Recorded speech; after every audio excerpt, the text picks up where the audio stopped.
ഒന്ന്, ഞങ്ങൾ ജനാധിപത്യത്തിന് പൂർണ്ണമായും കീഴ്പ്പെടുന്ന, ജനാവിധിക്ക് കീഴ്പ്പെടുന്ന ഒരു രാഷ്ട്രീയ പ്രസ്ഥാനമാണ്.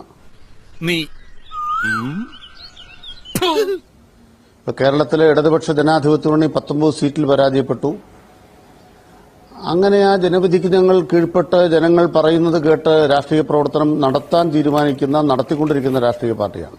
കിട്ടേണ്ടത് കിട്ടിക്കഴിഞ്ഞാൽ തോന്നേണ്ടത് തോന്നാൻ ഇത്തിരി സമയം നല്ലതാ. ഈ തെരഞ്ഞെടുപ്പുമായി ബന്ധപ്പെട്ട് കേരളത്തില് ഏതെങ്കിലും രാഷ്ട്രീയ സംഘർഷം ഉണ്ടായോ? അതിന്റെ ഭാഗമായിട്ട് ബോംബേറുണ്ടായോ? ഈ തെരഞ്ഞെടുപ്പിലെ ഏതെങ്കിലും ബൂത്തിലെ ജനവിധി ബോംബ് തീരുമാനിച്ചതാണോ?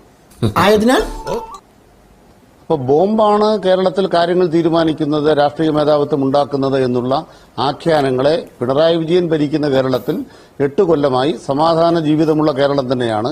എന്റെ പൊന്നോ, എന്തൊരു തള്ളാണോ! ഇവിടെ ബോംബ് രാഷ്ട്രീയം വളരുകയല്ല എന്ന് ഈ ലോക്സഭാ തെരഞ്ഞെടുപ്പിന്റെ ബലം തെളിയിക്കുന്നു. ഞങ്ങൾ തോറ്റതുകൊണ്ട് അങ്ങനൊരു ബലമെങ്കിലും ഉണ്ടെന്ന് നിങ്ങൾ സമ്മതിക്കുക. ഞങ്ങൾ തോറ്റു, ഞങ്ങൾ ബോംബ് രാഷ്ട്രീയക്കാരാണ്, പിന്നെ ഞങ്ങൾ അതല്ലേ തീരുമാനിക്കുക. എന്നാലും ഞങ്ങൾക്ക് അത്ര വിശ്വാസം പോരാ. ഈ തെരഞ്ഞെടുപ്പ് കാലത്ത് ഒരു ബോംബ് ആരും എറിഞ്ഞില്ല. അപ്പൊ രാഷ്ട്രീയത്തിന് വേണ്ടി ബോംബ് ഉണ്ടാക്കി എന്നുള്ള ആഖ്യാനം തെറ്റാണ്.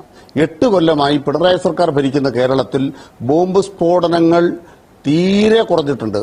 ചുമ്മാ കുരുക്കഥ നുണകൾ പറയല ഇവന്റെയൊക്കെ ഹോബി. പക്ഷേ 8 വർഷമായി കേരളം ഭരിക്കുന്ന CPM ഈ കേസുകളിൽ എവിടെ നിന്നാണ് ബോംബ് വന്നത്, സ്ഫോടക വസ്തു ഉണ്ടാക്കിയതാരാണ്, ആരുടെ നിർദ്ദേശപ്രകാരമാണ്, പാർട്ടി നേതൃത്വത്തിന്റെ പങ്ക് എന്താണ് എന്ന് അന്വേഷിച്ച് കണ്ടെത്തിയിട്ടുണ്ടോ? ഇത്രയും പറഞ്ഞിട്ട് എനിക്ക് വ്യക്തമായില്ലേ? അവനത് പറയില്ല. കഴിഞ്ഞ 10 വർഷത്തിനിടെ കണ്ണൂരിൽ, താങ്കൾ ഇപ്പോൾ കുറവാണ് എന്ന് പറഞ്ഞ കഴിഞ്ഞ 10 വർഷത്തിനിടയിൽ പോലും കേരളത്തിലുണ്ടായ ബോംബ് സ്ഫോടനങ്ങളുടെ, ഇതുപോലെ ബോംബ് ഉണ്ടാക്കുന്നതിനിടയിൽ മരിച്ചവരുടെയും ബോംബ് പൊട്ടി നിരപരാധികൾ മരിച്ചതിന്റെയും ഒക്കെ ലിസ്റ്റ് നമ്മുടെ കയ്യിലുണ്ട്. വലിയ ലിസ്റ്റാണ്. കണ്ടോ, ഇയാളാ തിരിയാത്ത പേരടിക്ക് നോക്കി ഒരു ഒറ്റ അടിയടി കോയക്കാം. ഞങ്ങൾ മുൻകൈയെടുത്ത ഇത്തരമൊരു അക്രമ സംഭവങ്ങളെ പ്രോത്സാഹിപ്പിക്കില്ല. മാത്രമല്ല, എന്നിട്ട് ബോംബ് പൊട്ടി ബോംബ് നിർമ്മാണത്തിനിടെ കൊല്ലപ്പെട്ടവർക്ക് നിങ്ങളുടെ പാർട്ടി സ്മാരകം ഉണ്ടാക്കി എന്തിനാണ്? ആ മനുഷ്യർ പറയുന്നത് ആകെ എന്താണ്? ബോംബ് അവിടെ ഇവിടെ ഇട്ടിട്ട് പോകാതിരിക്കുമെന്നാണ്. എന്തൊരു നിവൃത്തികേടാണ് നോക്കൂ. പ്രശ്നമുണ്ട്, ഷാനിക്കൊരു പ്രശ്നമുണ്ട്. അല്ലല്ല, ഷാനി ഇതെല്ലാം കൂടെ കൂട്ടി വായിക്കുമ്പോ ഇതിലെന്തോ ഞങ്ങൾക്ക് താല്പര്യമുണ്ട് തോന്നും. എങ്ങനെയുണ്ട് എന്റെ ബുദ്ധി? കൊണ്ട് ഉപ്പിലിട്ട് വെക്കുക. കണ്ണൂരിൽ മാത്രമല്ല, കേരളത്തിലെമ്പാടും സമാധാന ജീവിതം ഉറപ്പുവരുത്താൻ അതിനുവേണ്ടി ത്യാഗം സഹിക്കുന്ന ഒരു പാർട്ടിയാണ് ഞങ്ങൾ. ഇതിനെ പിന്തുണയ്ക്കുന്നില്ല. നോണാണെങ്കിൽ കേൾക്കാൻ നല്ല രസമുണ്ട്.